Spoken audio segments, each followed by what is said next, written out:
Ya, halo, 1, 2, 3, cek. Bismillahirrahmanirrahim. Assalamualaikum warahmatullahi wabarakatuh. Kepada yang terhormat, kepada Bapak Himawan serta Bapak Ginanjar selaku pembimbing saya selama saya mengikuti pelatihan untuk menjadi HR dan serta kepada para yang menonton video ini. Langsung saja, ini merupakan video penjelasan dari tugas-tugas yang telah saya buat untuk keperluan portofolio. Yang pertama itu tugas untuk membuat sebuah perjanjian atau draft PKWT untuk seorang project manager, calon project manager bernama Kang Koding. Jangka waktu PKWT-nya itu selama 1 tahun.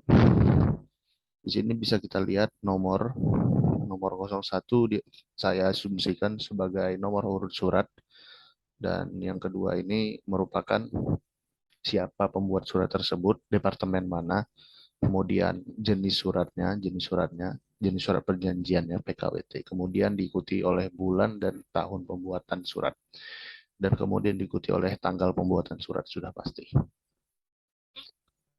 Dan di bawah sini kita bisa melihat bahwa perjanjian ini adalah oleh dan diantara, oleh perusahaan, oleh karyawan, dan diantara perusahaan dan karyawan.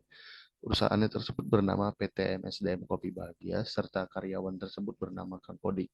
Diikuti dengan alamat lengkap dari PT tersebut, serta diikuti oleh alamat lengkap dari karyawan tersebut, alamat lengkap rumah.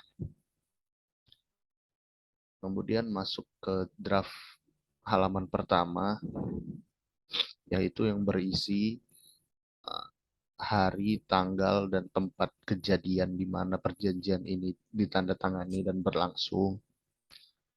Kemudian diulangi lagi di sini oleh uh, si, apa namanya, perusahaan, oleh perusahaan dan oleh Kang Koding, di antara perusahaan dan di antara Kang Koding, di antara perusahaan dengan karyawan.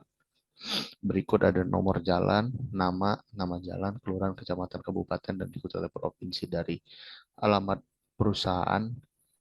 Dan setelah itu perjanjian ini diwakili oleh Om Bos selaku direktur dari PT MSDM Kopi Bahagia. Dan perjanjian ini selanjutnya akan disebut oleh perusahaan.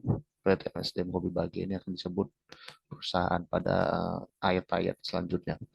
Kemudian di sini ada Kang Koding, ada tempat tanggal lahir Kang Koding, jenis kelamin Kang Koding, serta alamat lengkap rumah Kang Koding, serta NIK Kang Koding. Jadi harus lengkap data-data dari Kang Koding. Dan selanjutnya Kang Koding di dalam perjanjian ini disebut sebagai karyawan. Perusahaan PT MSDM ini PT MSDM Kopi Bahagia bergerak di bidang makanan dan minuman, food and beverages, serta perjanjian ini harus memastikan bahwa si pihak karyawan harus mempunyai keterampilan di bidang pembuatan aplikasi digital programmer atau programmer. Jadi Kang Koding ini disewa atau di hire oleh teman lamanya yang yaitu Om Bos untuk menjadi project manager di perusahaannya selama 1 tahun untuk mengembangkan sebuah aplikasi perangkat lunak. Bahwa yang selanjutnya adalah Kang Koding adalah perseorangan yang memiliki keahlian dan keterampilan di bidang pembuatan aplikasi digital atau programmer. Jadi di sini semua harus jelas bahwa Kang Koding ini sangat kompeten di bidangnya, serta uh, perusahaan harus memastikan bahwa Kang Koding itu benar-benar kompeten sehingga tidak merugikan kedua belah pihak nantinya. Kemudian di sini dijelaskan bahwa perusahaan dalam rangka menjelaskan kegiatannya bermaksud untuk mempekerjakan karyawan secara tidak tetap atau PKWT. Nih, lanjut ke pasal 2, hak dan kewajiban para pihak. Berikut hak dan kewajiban perusahaan. Perusahaan berhak dan kewajiban untuk menerima hasil pekerjaan serta membayar upah, dan hak dan kewajiban karyawan ialah berhak menerima upah dan berkewajiban melakukan pekerjaan karena sudah mendapatkan upah. Pasal 3 larangan yang berisi larangan-larangan apa saja yang tidak boleh dilakukan oleh Kang Koding nantinya di PT MSDM Kopi Bahagia. Selanjutnya ada di pasal 4 yang meliputi pekerjaan. Jenis pekerjaan yang akan diampu oleh Kang Koding ialah programmer dengan deskripsinya membuat aplikasi MSDM Coffee yang dapat diakses dengan mudah dari seluruh smartphone dengan operating system Android dan iOS. Cukup jelas. Lokasi pekerjaannya ialah lingkungan perusahaan, yaitu tempat yang dimiliki dan atau dikuasai oleh perusahaan dan atau tempat-tempat lainnya yang ditunjuk oleh perusahaan sebagai tempat untuk melaksanakan pekerjaan. Jadi selama perusahaan ingin Kang Koding bekerja di sini atau di sana, boleh saja asal perusahaan menghendaki. Dan kemudian waktu kerja dari tanggal pertama sampai tanggal terakhir bulan berjalan, jumlah jam kerja 40 jam selama 1 minggu dan 5 hari selama 1 minggu. Ini sudah dijelaskan dalam undang-undang ya. Lanjut ke upah. Di sini Kang Koding menerima uh, sebesar 10 juta, upah upah pokok 10 juta, dan tunjangan yang diberikan oleh perusahaan kepada Kang Koding sebesar 3 juta sebagai tunjangan jabatan dan tunjangan harian 25.000 setiap harinya.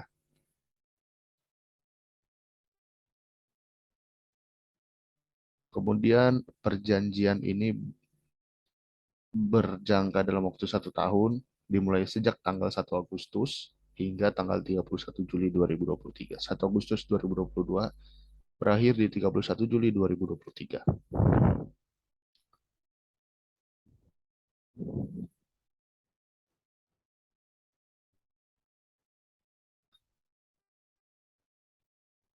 Kemudian di sini perusahaan akan memberikan kebijakan bahwa jika Kang Kodik meninggal pada saat kontraknya sebelum habis, maka keluarga ahli waris Kang Kodik berhak mendapatkan 10 juta sesuai yang diatur oleh di perjanjian ini. Kemudian para pihak harus menyetujui dengan cara menandatangani dokumen tersebut dengan menempelkan materai 10.000 serta tanda tangan direktur dan karyawan yang bersangkutan. Kemudian tugas kedua,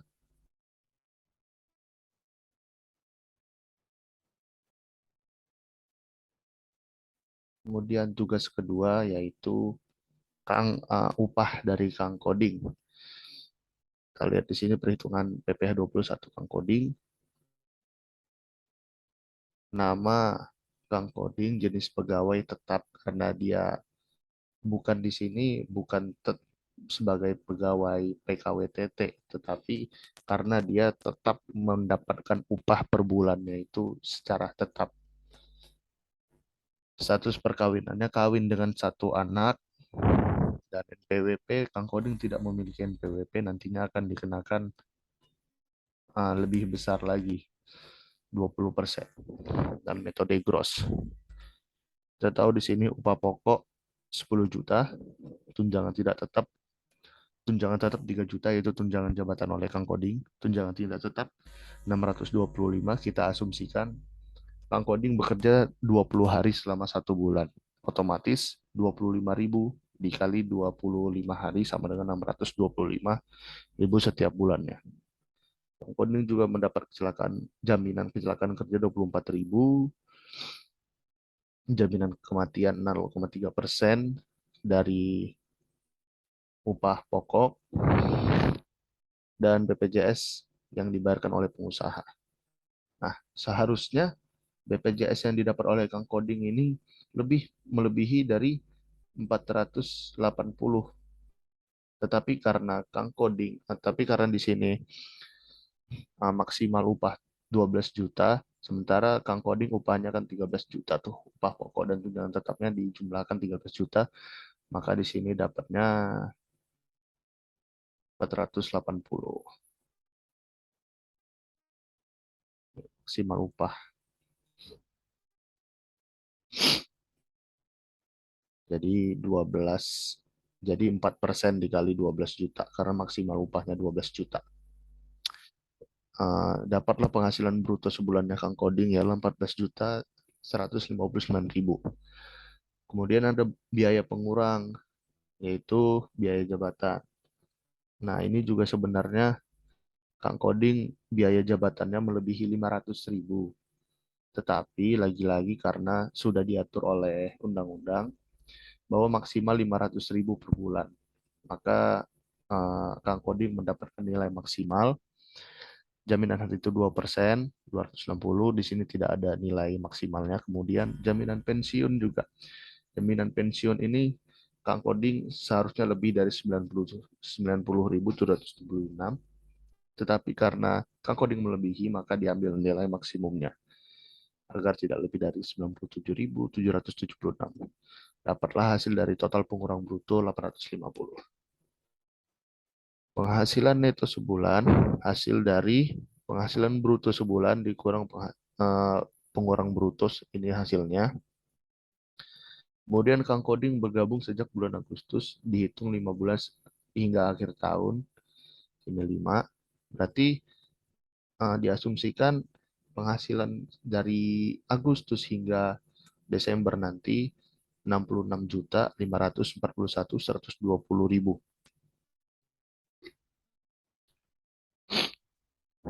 Kemudian di sini kita lihat penghasilan tidak kena pajak PTKP 63 juta karena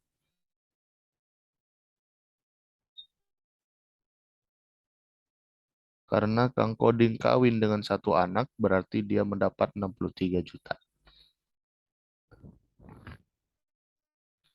Jadi penghasilan kena pajaknya ialah penghasilan itu setahun dikurang oleh penghasilan tidak kena pajak.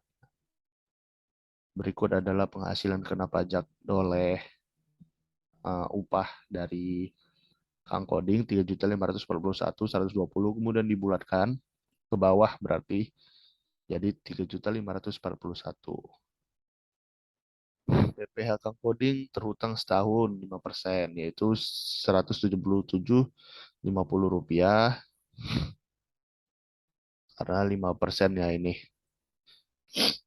Nih, upah Kang Koding tidak lebih dari 60 juta setiap bulannya, makanya diambil 5%. Dan total PPh terhutang setahunnya Kang Koding jadinya 177.50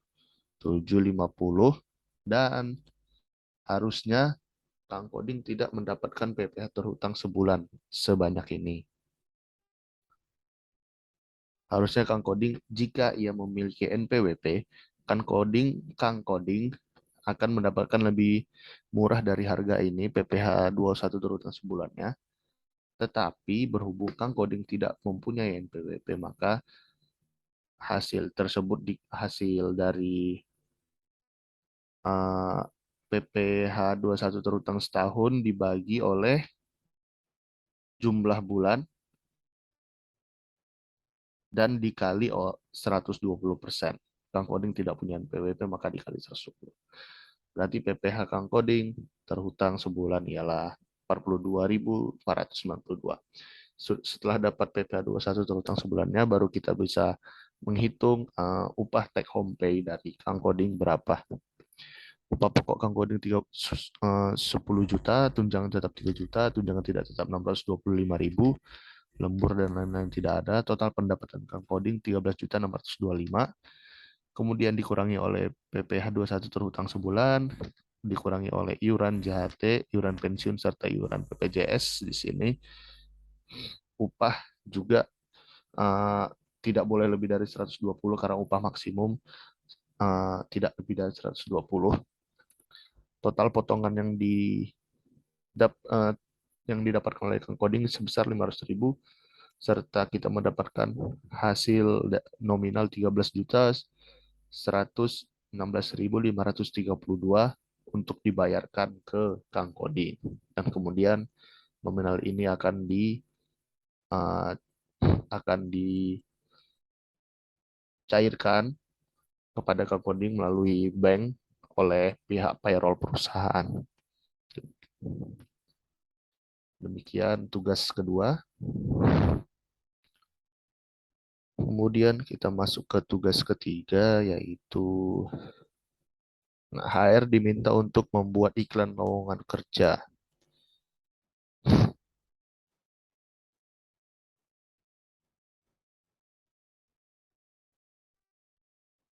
Nah, sini sudah kelihatan.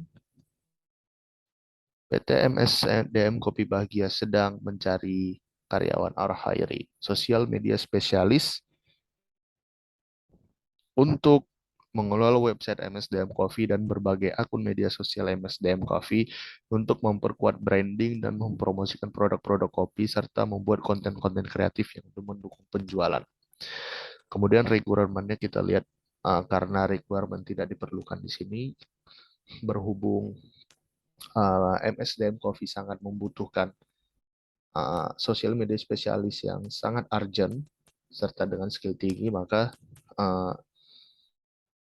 pendidikan dibelakangkan dulu dan harus mempunyai pengalaman 2 tahun karena memang MSDM Coffee ini sangat memerlukan sosial media spesialis sangat urgent ya demi penjualan produk secara online.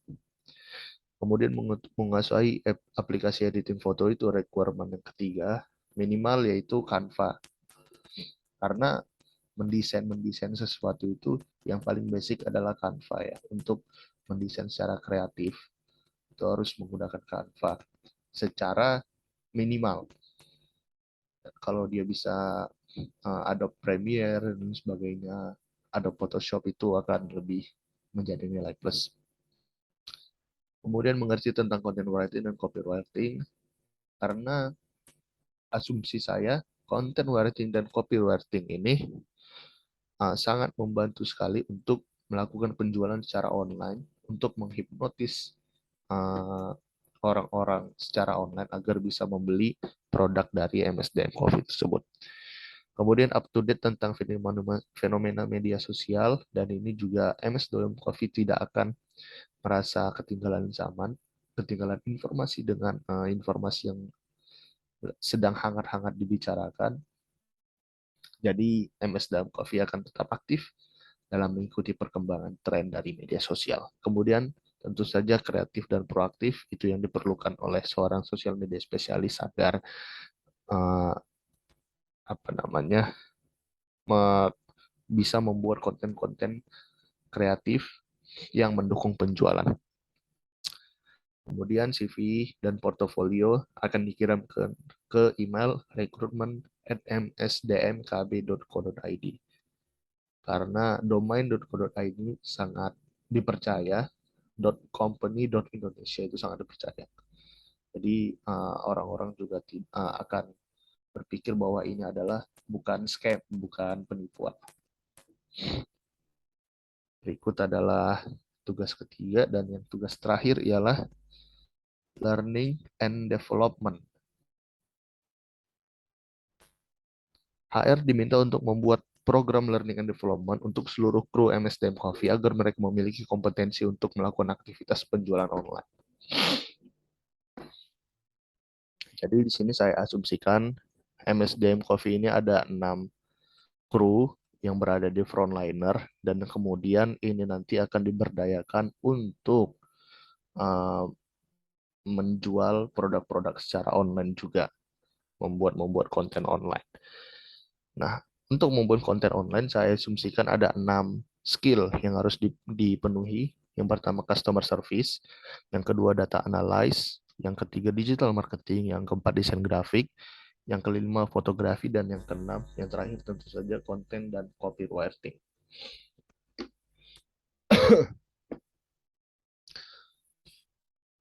Karyawan pertama ialah Asep, jabatannya sebagai crew leader dan divisinya frontliner.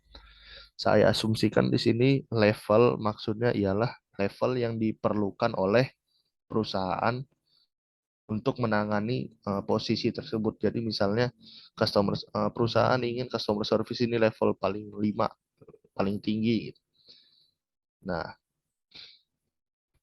jadi saya asumsikan ini paling maksimal, nilai paling maksimal dari keinginan perusahaan, kebutuhan perusahaan.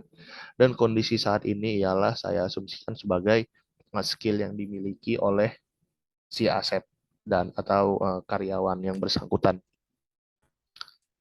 Ternyata si Asep ini memiliki skill customer service yang lumayan, serta dengan jarak gap dari level yang diinginkan hanya satu. Nah, maka saya asumsikan bahwa Asep ini telah mempunyai basic skill untuk menjadi customer service. Maka saya sarankan untuk mm, apa namanya, mengasah skill Asep dengan mengikuti pelatihan customer service. Mengapa customer service? Karena gap yang lain ini sangat jauh. Kemungkinan Asep untuk mempelajari yang lain itu semakin lama. Sementara MSDM Coffee sangat butuh cepat, butuh urgent untuk penjualan online dari MSDM Coffee. Dan yang kedua, karyawan kedua bernama Tina, jabatan kru dan divisi dari Frontliner.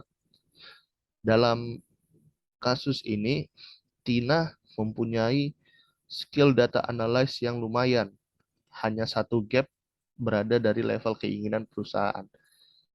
Untuk itu, saya sarankan Tina untuk mengikuti bootcamp data analis agar lebih mengasah skill dari Tina, agar ia dapat memaksimalkan potensi yang ia punya sehingga hmm, dapat memberikan yang terbaik nantinya untuk MSD Coffee.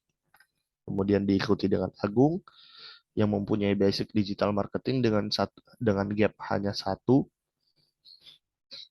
dan Agung juga disarankan untuk mengikuti bootcamp digital marketing. Mawar mempunyai basic sebagai graphic designer dengan gap hanya dua, kemudian akan diasah dengan mengikuti kursus desain grafik. Dan Yunita juga demikian, mempunyai gap satu di fotografi. Kompetensi fotografi yang sudah dipunyai oleh Yunita sudah bagus, hanya satu gap dari keinginan perusahaan, kebutuhan perusahaan. Makanya Yunita harus mengasah skillnya, skill fotografinya dengan mengikuti kursus fotografi.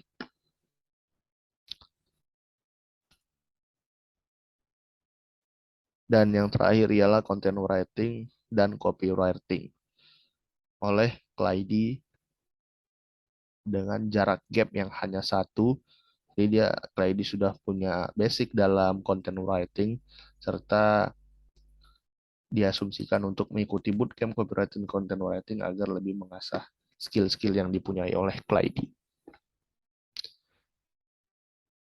Nah, keenam skill ini sangat diperlukan untuk menjual produk-produk secara online, melakukan aktivitas penjualan online. Yang pertama, customer service. Otomatis semua orang yang ingin mengetahui apa itu MSDM Coffee pasti akan melalui customer service, yaitu Asep. Dengan Asep diasumsikan untuk mengikuti pelatihan customer service. Kemudian data analisis. Data analisis ini juga sangat penting sekali, bagaimana kita bisa mengetahui trafik-trafik dari media sosial, apa yang sedang tren, apa yang sedang diikuti oleh media sosial, sehingga data analis ini sangat berguna untuk penjualan online. Kemudian juga ada digital marketing, sudah pasti karena penjualannya online, otomatis marketingnya juga digital ya. Kemudian desain grafik, ya sudah pasti harus menarik, iklan-iklan yang ditampilkan harus menarik, sehingga desain grafik di sini juga diperlukan. Dan desain grafik juga tidak terlepas dari yang namanya fotografi. Kita harus mengambil gambar produk secara baik, secara bagus agar mendatangkan minat orang-orang, minat masyarakat untuk membeli MSDM Coffee. Dan yang kemudian setelah orang-orang melihat uh, foto-foto yang bagus dari produk-produk MSDM Cafe, maka tentunya pihak MSDM Cafe ini harus lebih menghipnotis lagi, lebih menghipnotis eh, para calon pembeli dengan kata-kata, dengan tulisan, yaitu content writing dan copywriting. Ya, nah, demikian hasil dari portofolio saya, hasil dari pengerjaan tugas saya, 4 tugas. Kepada Bapak dan Ibu lebih dan kurang mohon maaf. Wabillahi taufiq walhidayah. Wassalamualaikum warahmatullahi wabarakatuh.